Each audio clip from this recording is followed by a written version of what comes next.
क्या किसी ने वास्तव में आपके प्रेम के संदेश को समझा है? जिसे आप प्रेम कहते हैं वही उन्माद, बुखार, एक प्रकार का रासायनिक न्यूरोसिस है। ये प्रेम नहीं है। आप कैसे प्रेम कर सकते हैं? प्रेम केवल ध्यान की छाया के रूप में होता है। जब आप इतने सतर्क हो जाते हैं तो एक नया गुण पैदा होता है, वह है प्रेम। अभी जिसे तुम प्रेम कहते हो वही ईर्ष्या, प्रतिस्पर्धा, अधिकार, क्रोध, घृणा है। हो सकता है कि आप खुद से तंग आ गए हो, आप खुद के साथ नहीं हो सकते, इसलिए आपको किसी की जरूरत है और आप इसे प्रेम कहते हैं। आप किसी से चिपके रहते हैं, आप किसी पर हावी होते हैं, आप किसी से छेड़छाड़ करने की कोशिश करते हैं। ये प्रेम नहीं, राजनीति है। यह महत्वाकांक्षा है दूसरे पर हावी होने की, प्रेम नहीं है। और स्वाभाविक रूप से यह आपको नरक की ओर ले जाता है। स्वाभाविक रूप से यह आपको अधिक से अधिक दुखी बनाता है। तुम्हारे प्रेम ने तुम्हारे साथ क्या किया है? सपने और सपने और सपने और सपने तभी होते हैं जब आप भविष्य में कहीं अपने प्रेम को देखते हैं तो वह एक सपना होता है। जब आप वापस उस प्रेम को देखते हैं जो बीत चुका है तो वह एक स्वप्न होता है। सभी सपने बुरे सपने साबित होते हैं। नहीं, ये प्रेम नहीं है, अन्यथा पूरी पृथ्वी खुश होती। इतने सारे लोग प्रेम करते हैं, हर कोई प्रेम कर रहा है। माँ प्रेम कर रही है, पिता प्रेम कर रहा है, बेटा, बहन, भाई, पत्नी, पति, दोस्त, पुजारी, राजनेता, हर कोई हर किसी से प्रेम कर रहा है। प्रेम इतना अधिक होना चाहिए, लेकिन लोगों की आंखों में देखो केवल दुख है और कुछ नहीं है। कुछ गलत हुआ है, किसी और बात को प्रेम का नाम दिया गया है। ये प्रेम नहीं है। डिब्बे पर प्रेम लिखा है, लेकिन अंदर सामग्री में देखें, ईर्ष्या, अधिकार, क्रोध, घृणा, वर्चस्व, सभी बदसूरत चीजें हैं। हाँ, कंटेनर बहुत सुंदर है, बहुत अच्छी तरह से पैक किया गया है, क्रिसमस उपहार की तरह। खोलो और अंदर बस। क्या वे लोग भी एक दूसरे से प्रेम नहीं करते जो एक प्रेम संबंध में हैं? सभी रिश्ते, लगभग सभी, अपवाद नगण्य हैं जिन्हें हिसाब के बाहर छोड़ दिया जा सकता है, बदसूरत हैं। शुरुआत में वे सुंदर होते हैं, शुरुआत में आप वास्तविकता नहीं दिखाते हैं, शुरुआत में आप दिखावा करते हैं। एक बार जब रिश्ता स्थिर हो जाता है और आप निश्चिंत हो जाते हैं तो आपके भीतर के झगड़े ऊपर आते हैं और आपके रिश्ते में नजर आने लगते हैं। फिर झगड़े आते हैं, फिर एक दूसरे को उकसाने और एक दूसरे को बर्बाद करने के हजारों तरीके प्रकट होते हैं। जब आप किसी व्यक्ति से प्रेम करते हैं तो आप उससे नफरत करने के लिए गति प्राप्त कर रहे होते हैं। इसलिए केवल दोस्त ही दुश्मन बन सकते हैं। जब तक आप पहले दोस्त नहीं बन जाते, आप अचानक दुश्मन नहीं बन सकते। प्रेमी झगड़ते हैं, लड़ाई करते हैं। केवल प्रेमी ही झगड़ा कर सकते हैं और लड़ सकते हैं, क्योंकि जब तक आप प्रेम नहीं करते, आप नफरत कैसे कर सकते हैं? जब तक आप पूरी तरह बाईं ओर नहीं चले जाते, तब तक आप दाईं ओर कैसे जा सकते हैं? आधुनिक शोध कहता है कि तथाकथित प्रेम अंतरंग दुश्मनी का रिश्ता है। सभी रिश्ते प्रेम नफरत के रिश्ते हैं। कोई रिश्ता शुद्ध प्रेम का नहीं है और कोई भी रिश्ता शुद्ध घृणा का नहीं है। ये प्रेम और नफरत दोनों है। अगर आप सच्चे हैं तो आप मुश्किल में पड़ जाएंगे। अगर आप किसी लड़की से कहते हैं, मेरे साथ तुम्हारा रिश्ता प्रेम और नफरत दोनों का है, मैं तुमसे प्रेम करता हूँ क्योंकि मैंने कभी किसी से प्रेम नहीं किया, और मैं तुमसे नफरत करता हूँ क्योंकि मैंने कभी किसी से नफरत नहीं की है, तुम्हारे लिए शादी करना मुश्किल होगा जब तक कि तुम्हें एक ध्यानपूर्ण लड़की नहीं मिलती जो वास्तविकता को समझ सके, जब तक तुम्हें कोई ऐसा दोस्त नहीं मिलेगा जो मन की जटिलता को समझ सके। तुम्हारा प्रेम नफरत के दूसरे पक्ष के अलावा कुछ भी नहीं है। इसलिए आपके प्रेम का एक संदर्भ है। कोई व्यक्ति तुम्हारे लिए कल सुंदर था, वह इतना अच्छा था कि तुम उसके लिए बहुत प्रेम महसूस करते थे। ये प्रेम नहीं है, ये नफरत का दूसरा पक्ष है। संदर्भ इसे साबित करता है। या कल कोई आपके साथ अच्छा होगा, जिस तरह से वह तुम्हें देखकर मुस्कुराया था, जिस तरह से उसने आपसे बात की थी, जिस तरह से उसने तुम्हें अगले दिन अपने घर पर आमंत्रित किया था, वह तुमसे प्रेम करने वाला है और बड़ा प्रेम पैदा होता है। ये वह प्रेम नहीं है जिसकी बुद्ध बात करते हैं। ये प्रेम के रूप में प्रचंड घृणा है। यही कारण है कि तुम्हारा प्रेम किसी भी क्षण घृणा में बदल सकता है। किसी व्यक्ति को बस थोड़ा सा खरोंचे और प्रेम गायब हो जाता है और नफरत पैदा होती है। ये त्वचा जितना गहरा भी नहीं है। यहाँ तक कि तथाकथित महान प्रेमी लगातार लड़ रहे हैं, लगातार एक दूसरे का गला पकड़े हुए कोसते रहते हैं, विनाश करना चाहते हैं, और लोगों को लगता है कि यह प्रेम है। आपका प्रेम वास्तव में प्रेम नहीं है, यह इसके बिल्कुल विपरीत है।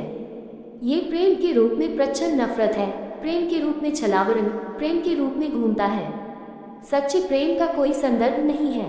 ये बीते कल के बारे में नहीं सोचता, यह आने वाले कल के बारे में नहीं सोचता है। प्रेम आप में आनंद का एक सहज उद्भव है और इसे साझा करना और बरसाना है, कोई अन्य कारण से नहीं, किसी और उद्देश्य से नहीं, बस बांटने के आनंद की खातिर आए। इसलिए जब हम प्रेम शब्द का प्रयोग करते हैं तो इसका मतलब वही नहीं है जिस प्रेम का आप जिक्र कर रहे हैं।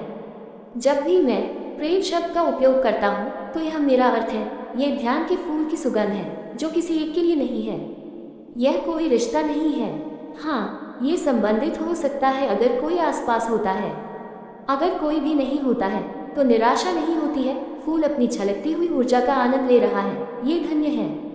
इसने अपना खजाना पूरे अस्तित्व को दिया है। हाँ, यह एक तरह से संबंधित है, लेकिन ये पूरे से संबंधित है। क्या आप प्रेम की अपनी समझ के बारे में और कह सकते हैं?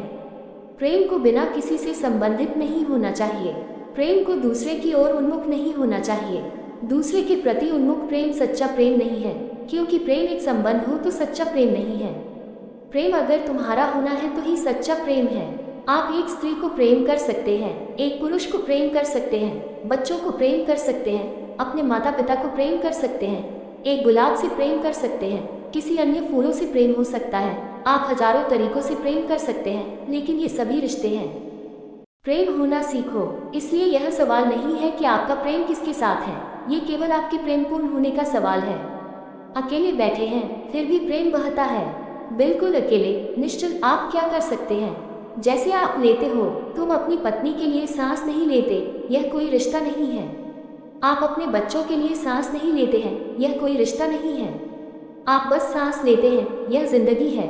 जैसे श्वास शरीर के लिए जीवन है, प्रेम आत्मा का जीवन है, बस आप प्रेम ही हैं। और तभी केवल जान पाते हो कि प्रेम भगवान है।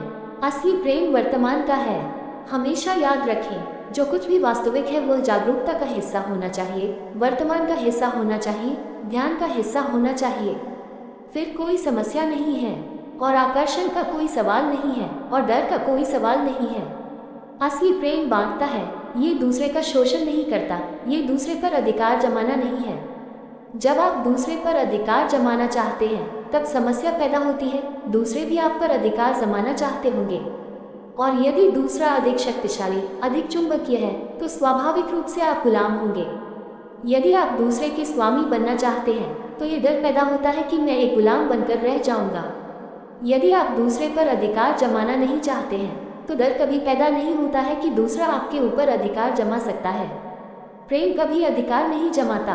प्रेम कभी अधिकार नहीं जमाता है और प्रेम को मुट्ठी में बांधा नहीं जा सकता है। सच्चा प्रेम आपको स्वतंत्रता में ले जाता है।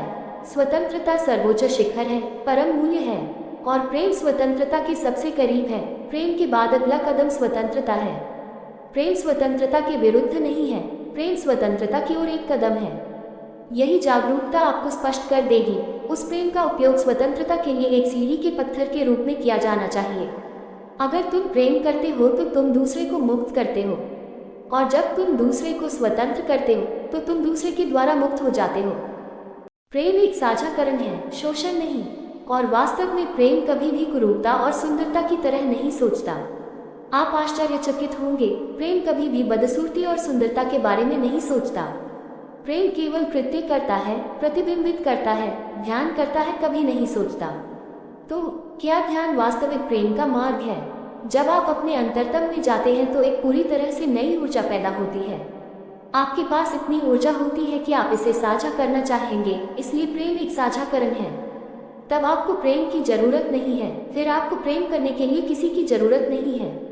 पहली बार तुम्हारे पास प्रेम का खजाना होता है और इसे साझा करने के लिए एक नई जरूरत होती है। जिसे भी उसे इसकी जरूरत हो उसे बांटें, इसे शेयर करें और दें। जब प्रेम एक जरूरत है और आप चाहते हैं कि कोई आपसे प्रेम करे तो ये दुख पैदा करने वाला है।